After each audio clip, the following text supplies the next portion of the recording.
हमारे आचार्य विद्या प्रसाद जी मिश्र, जो भारत सरकार में हमारे बहुत अधिकारी रहे हैं और वेदों के ऊपर बड़ा रिसर्च किया है आपने, तो मैं आपसे निवेदन करता हूं कि आप भी अपना अमूल्य उद्बोधन हमारे समक्ष रखें। आचार्य डॉक्टर विद्या प्रसाद मिश्र जी।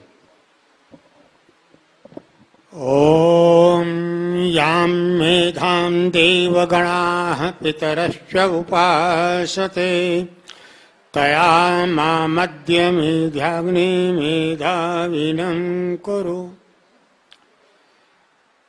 मेरी श्रद्धा के पात्र कार्यक्रम के संयोजक प्रोफेसर धर्मेंद्र शास्त्री जी और मेरी प्रेरणा के स्रोत आदरणीय प्रोफेसर गणेश दत्त जी, अवकाश प्राप्त प्रधानाचार्य, और मंच पर उपस्थित सभी विद्वानगण, देवियों, सज्जनों, प्यारे बच्चों, मैं आभार व्यक्त करता हूं भटनागर जी का, कार्यक्रम के संयोजक का, संस्थान का, कि इन्होंने मुझे विषय नहीं दिया। मतलब अब ये बात आप लोग समझिए, मुझे विषय ही नहीं बनाया तो मुझे तो आभार बनना ही चाहिए। मैं आभारी हूं। हाँ, तो नहीं, कोई विषय अपने आप नहीं लूंगा, इतने विषय स्वामी जी के साथ जुड़े हुए हैं। और मैं आपको बताऊं, आपको ईर्ष्या हो जाएगी मेरे से। मेरे तो वे गुरु नाम गुरु हैं। मुझे किसी गुरुकुल में पढ़ने का अवसर नहीं मिला। मेरे गुरु कौन? पंडित सत्यपाल शर्मा वे शिरोमणि स्वामी सत्यम।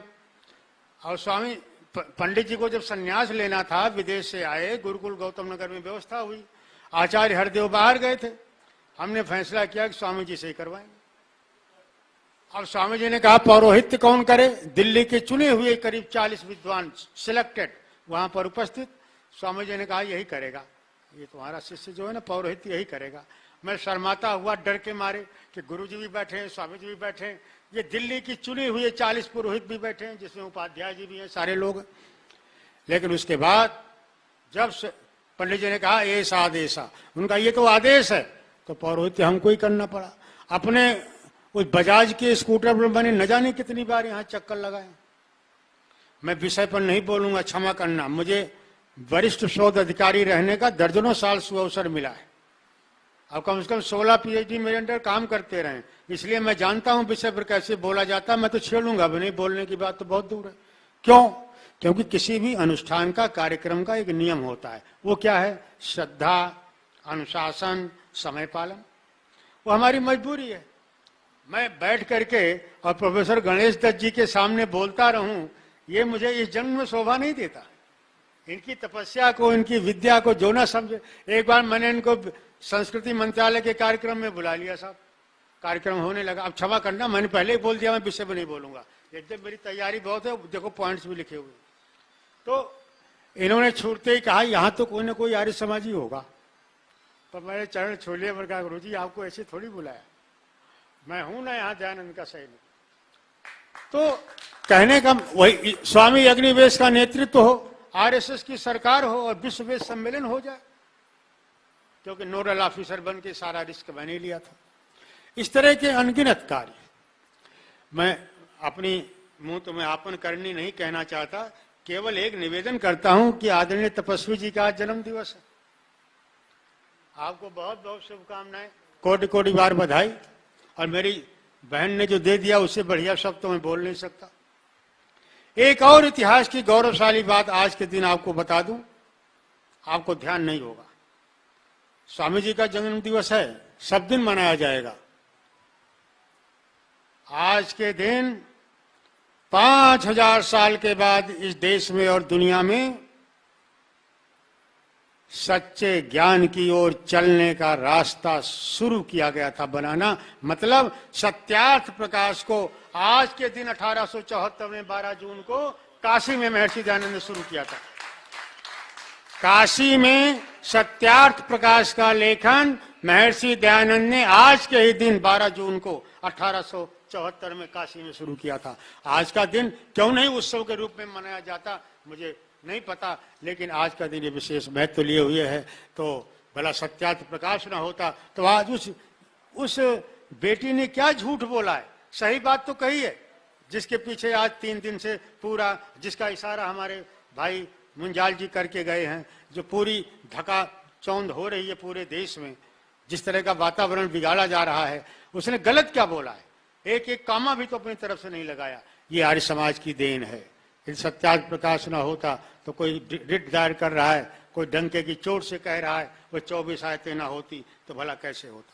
बस मैं केवल एक वाक्य बोलता हूं, मैं समय नहीं लूंगा आपका, मुझे भी जल्दी है और आपको भी भूख लगी है। भूख में भजन नहीं होता, हालांकि दोनों की एक ही धातु है, चाहे भजन हो और चाहे भोजन। देखिए, एक बार 1998 में भाई धर्मेंद्र जी हम काशी गए और वहां पर भारत ही नहीं विश्व के उद्भट विद्वान, घोर पौराणिक लेकिन वेद के परम भक्त पद्मश्री आचार्य बलदेव उपाध्याय जी का 100वां जन्म दिवस मनाया गया 1998 में।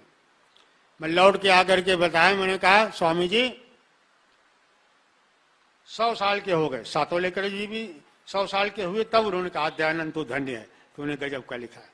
बलदेव उपाध्याय के घर में उनकी उपस्थिति में काशी में 1998 में उनका 100वां जन्म दिवस जब मनाया गया, तब उन्होंने ऋषि दयानंद का वो वाक्य पढ़ करके वहां पर उपस्थित जो प्रोफेसर हजारी प्रसाद द्विवेदी भी उन्हीं के शिष्य थे और न जाने कितने लोग रहे, अद्भुत अद्भुत व्यक्ति। बलदेव उपाध्याय कोई मामूली व्यक्ति नहीं थे विद्वत्ता की दृष्टि से। उन्होंने वहां पर दयानंद का नाम लिया और उसके बाद से न जाने कितने लोगों ने लिया। और मैं विद्या मातंड परम पूज्य स्वामी दीक्षानंद जी महाराज पहले महापुरुष हैं जिन्होंने ये लिखना शुरू किया। दयानंद ने लिखा ब्रह्मा से लेकर जैमिनी पर्यंत, स्वामी दीक्षानंद लिखते हैं कोई कारण नहीं है जैमिनी पर रुकने का, ब्रह्मा से लेकर के दयानंद पर्यंत। ये केवल और केवल पहली बार अपनी लेखनी और वाणी से स्वामी दीक्षानंद जी महाराज ने उद्घोषित किया। और ये जो अभी सुना गए ना, हमारे जयेंद्र भाई अच्छे वक्ता हैं, मेरे छोटे भाई हैं, उनका आदर करता हूं, लेकिन हर पुस्तक के पीछे एक कहानी है, एक घटना है। ये आप में से बहुत कम लोग जानते होंगे। देखिए, जो साधारण लोग होते हैं छोटी छोटी बातों को इग्नोर करते हैं, निग्लेक्ट करते हैं, परवाह नहीं करते, और जो साधारण नहीं असाधारण होते हैं वो छोटी छोटी बातों को ध्यान से देख करके और उसके बदले में कोई बड़ा आउटपुट दुनिया को दे जाते हैं। कोई ना कोई देखता है भाई फल गिर रहा है, सदियों से लोग देखते रहे, क्या फर्क पड़ता है। किसी ने देखा गुरुत्वाकर्षण आ गया, सूरज की रोशनी बड़े पत्तों से छनकर नीचे आती है, लोग देख रहे हैं। किसी ने देखा फोटोग्राफी आ गई, भाप बनती है, उछलती है ऊपर पतीले के ऊपर, मूर्ख ने हुक्का बना लिया, किसी महापुरुष ने देखा तो इंजन की शोध हो गई।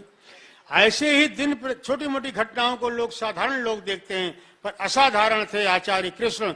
उन्होंने छोटी छोटी बातों का भी गहन चिंतन किया। जब समर्पण शोध संस्थान का कार्यालय आर्य समाज करोल बाग में था और उन दिनों स्वामी जी हैदराबाद में कथा कर रहे थे, आर्य समाज दीवान हाल के आगे में बहुत छोटा था, तब ये लाजपत राय मार्केट नहीं बनी थी। इधर लाल किले पर राष्ट्रीय ध्वज, उधर ओम का ध्वज दीवान हाल में, और बीच में जहां पर लाजपत राय मार्केट है यहाँ दीवान हाल का जलसा होता था। और वहां पर पुस्तक का विमोचन हो रहा है, पुस्तक के लेखक हैदराबाद में वेद प्रचार कर रहे हैं। और जब नाम सुना, पुस्तक सुना, तो वहां पर पंडित बुद्ध विद्यालंकार जी भी थे, 1 रुपए की वो पुस्तक थी, खरीद लिया। और जब पता चला आचार्य श्री को, शर्म करने लगे, डरने लगे। खुद लिखते हैं मैं तो परीक्षा से डरने लगा, कब गुरुजी पता नहीं क्या क्या कहेंगे, कैसी कैसी डांट लगाएंगे। उसके बाद कहानी बीच की लंबी है, मुझे मालूम है वो इतिहास, लेकिन मैं नहीं कहना चाहता, समय का ध्यान रखता हुआ। राजेंद्र नगर आर्य समाज में पंडित बुद्ध विद्यालंकार जी बीमार होके पड़े थे, पूज्य स्वामी जी महाराज उनके दर्शन करने गए। उन्होंने कहा था इस पे और कुछ लिखूंगा बेटा, लेकिन अफसोस कि उसके बाद वो ठीक नहीं हुए और कुछ आगे लिख नहीं पाए। ये जो आप उपनयन सर्वस्व की चर्चा करते हैं, मालूम है इसके पीछे कहानी कौन सी है। प्रभात आश्रम में पंडित बुद्ध विद्यालंकार जी थे, ब्रह्मचारी कृष्ण को जगाया, सवेरे सवेरे ब्रह्म मुहूर्त में बुलाया, कुछ बातें जनेऊ की बताई और बस वहीं से आधार बन गया और उन्होंने उपनयन सर्वस्व को जन्म दे दिया। उनकी प्यारी भांजी मुनिया का विवाह था, सब लोग उपहार देना चाहते थे और वाह ये क्या देंगे आचार्य श्री, तो इन्होंने उठाई कलम, कुछ लिखना शुरू कर दिया, उपहार सर्वस्व को जन्म मिल गया। जब अकाट्य विश्वास हो गया और वैदिक वांग्मय के एकदम उदात्त खूबियों से भरपूर थे स्वामी जी महाराज, और पता चला कि ये बिना स्वाध्याय के नहीं होगा, स्वाध्याय सर्वस्व लिख डाला। लेकिन जब आर्य समाज के लोगों को देखा कितना भी लिख डालो, कितना भी बोल लो, इन पे असर कुछ नहीं होता, तो उन्होंने कहना शुरू किया हंसा हंसा के कि भैया सुनो, आर्य समाज के नियम जानते हो, सुनो, वेद का पढ़ ना, पढ़ा ना, सुन ना, सुना ना, परम धर्म है। आज के आर्य समाजी का ये धर्म है। ऐसे नियम को स्वामी जी ऐसी इसी स्टाइल में, क्या क्या आकृति थी प्रभु। देखो स्वामी जी महाराज दूसरी दुनिया में जीते थे, मैं आपको सच कहता हूं, दूसरी दुनिया में जीते थे, जहां पर शब्द था, जहां पर तर्क था, जहां पर श्रद्धा थी, जहां पर भाव था, और इन सब से बढ़कर के जहां पर माधुर्य था। अद्भुत। जो ज्ञान है, जो कर्म है, जो भक्ति है, इस त्रिवेणी के प्रवाह को उनके जीवन में हमेशा हमने देखा। अद्भुत था। उनकी कोई लोग लेखक अच्छे होते हैं, वक्ता नहीं होते, कोई वक्ता बढ़िया होते हैं, लेखक नहीं होते। पंडित शिव कुमार शास्त्री 10 साल पार्लियामेंट में रहे। जब जाने लगे अफ्रीका तो उनसे कहा, पहले भी कहा था, उस समय कहा कि देखो इतना बढ़िया है, आप बोलते हो, सब लुप्त हो जाएगा, कुछ लिख डालो, छपवाने की हमारी जिम्मेदारी है। तब श्रुति सौरभ ने जन्म दिया, जो पुस्तक उन्होंने प्रकाशित की। गीता भाष्य, आज गीता पर सबसे अधिक व्याख्या हुई है हिंदुओं के ग्रंथों में, उतनी किसी की नहीं हुई। लेकिन इतना भ्रम फैला हुआ है कुछ बातों को लेकर के, और उनके गुरु पंडित बुद्धदेव विद्यालंकार गंगा के किनारे गीता का पाठ कर रहे हैं, लोग कह रहे हैं ये तो पौराणिक हो गया। बीच में और बड़ी बातें हैं, लेकिन अंत में पंडित जी ने कहा देखो गीता आर्य समाजी कैसे हो गई है। जो स्वामी श्रद्धानंद जी महाराज ने समर्पण भाष्य गीता का पढ़ा है, गीता पूरी ना भी पढ़ो तो मेरा विनम्र निवेदन है आज इस गोष्ठी में कम से कम प्रकाश से कीजिए, वक्तव्य आप पढ़ लीजिए, बहुत सारी भ्रांतियों का निवारण हो जाएगा। राधा कौन थी ये जान जाओगे कि राधा मंडली का नाम है। दुनिया भर का भ्रम फैला हुआ, कर्म करो फल की इच्छा मत करो। अरे भाई उसमें इच्छा कहां से आ गई? कर्मण्य वाधिकार अस्ते, अधिकार अस्ते मां फलेषु कदाचन, यहाँ इच्छा कहां से आ गई? पिक्चर बनी, प्रचार हो गया कर्म की ओर, करे जाओ फल की इच्छा मत करो। क्यों भाई? मैं पढ़ाता हूं इस बिटिया को, 30 दिन पढ़ाता हूं, मुझे ये अगर इच्छा ना हो कि मुझे ट्यूशन फीस मिलेगी, मैं क्यों पढ़ाने जाऊंगा? ये कितनी बड़ी बेईमानी है। कहते हैं कर्म करो फल की इच्छा मत करो, और सारा जो दोष गीता पर बढ़ देते हैं।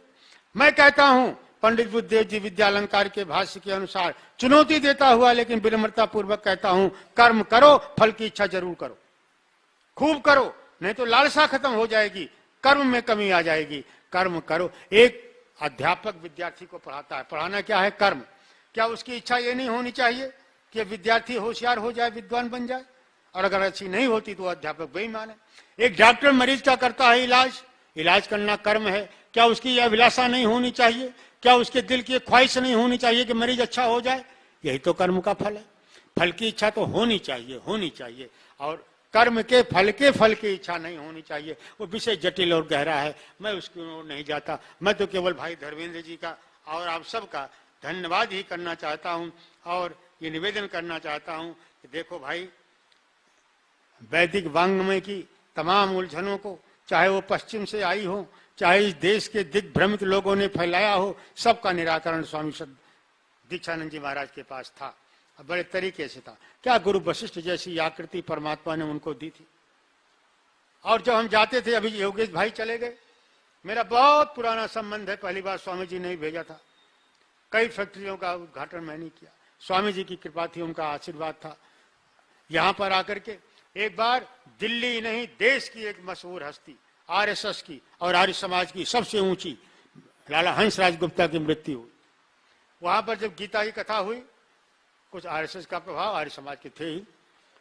दिल्ली के कद्दावर नेता साहनी जी, अटल जी, आडवाणी जी, सब रोज श्रोताओं में होते थे। आखिरी दिन मैंने कहा कि अगर स्वामी जी आ जाएं तो आर्य समाज की संघ के लोग होंगे, रज्जू भैया होंगे, दूसरे लोग होंगे, सरसंघ चालक होंगे, न जाने कितने पढ़े लिखे प्रोफेसर होंगे, बड़ा प्रभाव पड़ेगा और वो जरूरी भी है। आकर के उन्होंने कहा मैं प्रूफ देख रहा हूं। प्रूफ देखते थे, कितना कठिन काम है, अपने आप किसी और को दिखवाते नहीं थे क्योंकि गलतियां निकलती थी। प्रकाशन का कार्य आसान है क्या? एक बार मैंने एक उनकी पुस्तक का आधा प्रूफ देखा और हम तो सरकारी आदमी थे, सरकारी अफसर, हमको तो बोलने की आदत थी, करने की आदत कम थी। 3 बार प्रूफ दिखाती है सरकार, तीनों का रेट अलग अलग होता है, और उसमें स्वामी जी ने हर पेज पे 2-2 गलती करके लाल लाल मार दिया। तो बड़ी मुश्किल से मैंने माफी मांगी, मैंने कहा स्वामी जी रह गया आंखों से, अब क्या करूं। तो प्रूफ देखते थे और उनके देखे हुए प्रूफ में एक भी गलती नजर नहीं आती थी। मैं तो ऐसी ऐसी खूबी आपकी बताऊंगा जो आपको पता नहीं है। इतना बढ़िया गाते थे स्वामी जी, अद्भुत। और पंडित बुद्धदेव जी के छोटे भाई दिल्ली का एक ही गांधर्व महाविद्यालय, उसके प्रथम प्राचार्य थे, उनका बेटा आजकल प्राचार्य है, मेरा मित्र है, गांधर्व महाविद्यालय। अद्भुत। एक जगह तो एक भजनीक पहले भजन बोलता था, अब तो कोई विद्वान भाई धर्मेंद्र जी आपके पास है नहीं जो 1 हफ्ता झेल ले, 7 दिन की कथा कर ले। सब अखबारी भाषण देते हैं, उस समय की बात और। लेकिन एक जगह भजनीक भजन कम बोले, भाषण ज्यादा दे, स्वामी जी ने स्पीकर उठाया, कहा भाई भजन मैं बोल देता हूं, भाषण तू दे देना, तेरा जो काम है वो तो तू करता नहीं। व्याख्यान देने के लिए हमको बुलाया, भजन उपदेश पहले तू देगा, तो भजन कम बोल रहा, व्याख्यान ज्यादा दे रहा, तो भजन मैं बोल देता हूं, व्याख्यान तू दे देना। बड़ा बड़ा शर्मिला हुआ, पैर पकड़े, क्षमा मांगी, भजन बोलने लग गया। मैं वाणी को विराम जानबूझ के दे रहा हूं, और विषय को मैंने छेड़ा भी नहीं है, छुआ भी नहीं है, जानबूझ करके, वो उसके साथ अन्याय हो जाता। कभी विषय रखिए, 3 गिने हुए चुनो व्यक्तियों को बुलाइए, विषय पहले से स्थापित करिए, रिकॉर्डिंग डॉक्यूमेंटेशन कराइए। एक निवेदन संस्थान के अधिकारियों से, मेरा सहयोग जहां होगा मैं दूंगा। सहयोग हुआ तो पूना के बोरी से और होशियारपुर के संस्थान से भी सहयोग ले लेंगे। ये जो पुस्तकें दिखाई दे रही है ना, इनका डिजिटाइजेशन कराइए साहब, ये सब बेकार हो जाएंगी, एक भी काम की नहीं आएंगी। जो शोध का विद्यार्थी होगा वही आएगा आपके पास, बाकी किसी को पढ़ने पढ़ाने का शौक है नहीं। पुस्तकों का डिजिटाइजेशन बहुत जरूरी है ताकि ये जीवित रह सके। और उसमें अगर कोई अड़चन आए तो आप कृपा करके मुझको संपर्क करिए। किसी तरह की आर्थिक कमी आए, आप लिफ्ट लगाना चाहते हैं लगाइए ना, स्वामी दीक्षानंद जी के नाम से आपको लिफ्ट की कमी नजर आ रही है। अगर कोई कमी आए तो हम उनके सेवक बैठे हैं ना जब तक जिंदा, आप बताइए ना कितना खर्चा है, कहाँ से खरीदना चाहते हैं, कितने की आएगी, कोई दिक्कत नहीं है। काम होना चाहिए, काम करने वाले हैं नहीं, नेता बनने वाले सब हैं, भाषण झाड़ने वाले सब हैं। स्वामी जी के जो शिष्य हैं, जो प्रोफेसर लगे हैं, डॉक्टर लगे हैं, क्या दिक्कत है 1 महीने की तनख्वाह दे दें तो सबसे पहले मैं दूंगा। मैं सच कहता हूं, कोई दिक्कत नहीं आएगी। आप आर्किटेक्ट को बुला के नक्शा तो बनवाइए, कहां से लोगे, बजट तो बनाइए, एक्शन प्लान तो बनाइए साहब, मंजिल मिलने में कोई कसर नहीं होगी। धन्यवाद, बहुत बहुत धन्यवाद आचार्य जी का। और आपने बहुत ही मार्मिक उद्बोधन हमारे समक्ष रखा है। आपके तो बहुत ही संस्मरण है स्वामी जी के साथ, लेकिन समय की बहुत सीमा है। संस्थान के अधिकारी, प्रधान और हमारे मंत्री जी आपका स्वागत कर रहे हैं। माननीय श्रद्धानंद शर्मा जी जो इस समर्पण शोध संस्थान के प्रधान हैं, और रमेश भटनागर जी, राकेश जी, आपका स्वागत। आपका बहुत बहुत धन्यवाद। आपने थोड़े समय में स्वामी जी के बारे में विस्तार से हमें जानकारियां दी हैं, और ये भी बताया कि ये जो पुस्तकालय है इसका पुस्तकों का डिजिटलाइजेशन और भी जो कमियां रह जाएगी वो पूरा करने में आपका पूरा तन मन धन से सहयोग रहेगा। आपका बहुत बहुत धन्यवाद। हमारे बीच में बहुत बड़े प्रसिद्ध विद्वान हीरा प्रसाद शास्त्री जी